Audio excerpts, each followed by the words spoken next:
All right, I'd like to thank everybody for coming. As you all know, the Marion Police Department, we responded last night to the 300 block of West College Street in reference to a shooting that occurred at approximately 10:40 p.m. Michael A. Reed, 30 years old, was found with multiple gunshot wounds. He was transported to Heartland Regional Medical Center where he later died. We do have an autopsy scheduled for sometime tomorrow.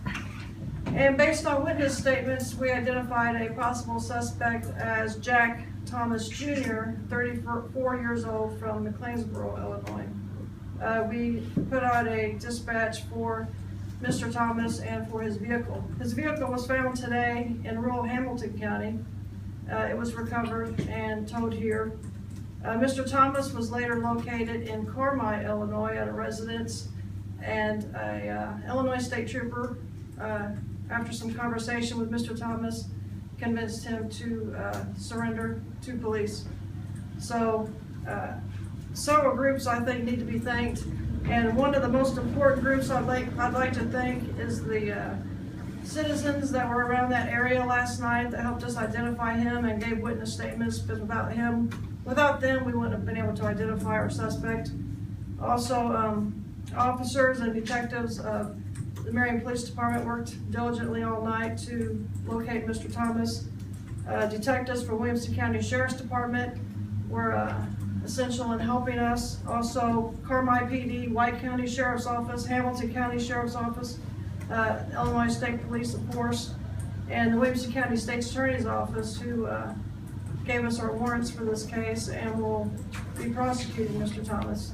I'll turn the rest of it over to State's Attorney Brandon Zanotti, who will explain their part of the case.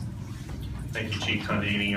I can't reiterate enough what the Chief said about the thanks that need to be given in this, especially to Chief Tondini and her department, to all the units involved, the state police, to the sheriff's office and their investigators.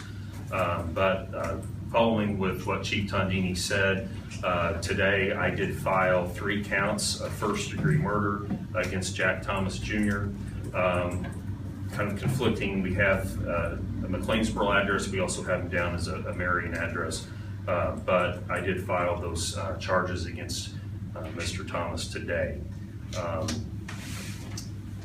Basically, it's not a whole lot I can say at this point. The investigation is ongoing. There were witnesses, and I know that the Chief and her department are going to be following up, investigating the matter, investigating the witnesses, taking statements. We're going to be working in close contact with Marion PD, as well as all the other agencies in question, to try to find out more information on this. But as I said, right now, Mr. Thomas is charged with 3 counts of first-degree murder, and we will be pursuing this case to the fullest extent of the law.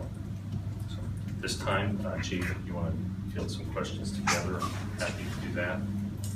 Has he been transported to Williamson County yet? Not yet. He will be. So he will be in tonight? Yeah, we actually have detectives. We sent detectives to Carmi to interview him. Okay. Has the weapon been located? I don't know at this time. Like I said, he was apprehended in Carmi. We recovered the vehicle. We contacted Illinois State Police crime scene to process the truck. We had to apply for a search warrant for the truck, and they're actually in the process of processing the vehicle, searching the vehicle now. And there's still parts of the investigation that are ongoing in Carmi. Any idea what led to the altercation or the motive? We don't believe at this time that, or at least we do believe this time that it was an isolated event involving a possible altercation. We don't believe that it's anything related to some kind of, drug deal or anything else, like that. We do believe that it is, at this time, an isolated occurrence related to an altercation. The residence that this happened, I guess, in front of, was the residents involved in any way, or were they walking down the street and that's just where it happened? Or? The victim had been visiting there. They had been visiting there that afternoon, and Mr. Thomas arrived at that residence, and that's where the shooting occurred. But outside the residence? Outside the residence, yes. Was there any history between the victim and the suspect at all? Did they know each other or just something Not that we happened? know of. They were acquainted, through a mutual acquaintance, not directly. Indirectly, which, like I said, once they get doing the interview with him today, more will probably be released at a later time.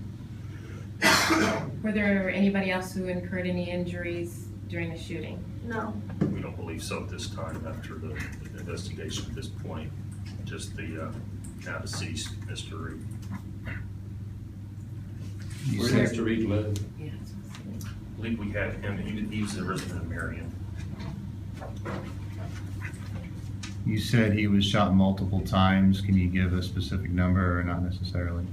not until the autopsy. Do you have an age on Mr. Thomas? 34. Do you have an address for Mr. Reed?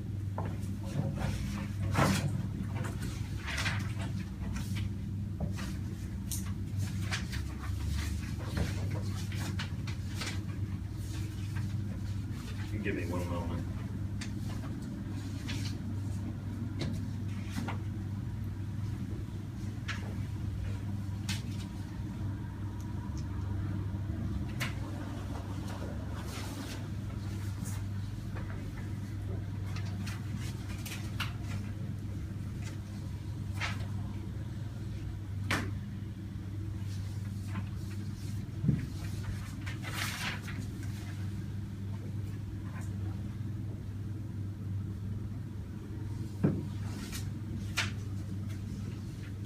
The last address we had for him was in Marion.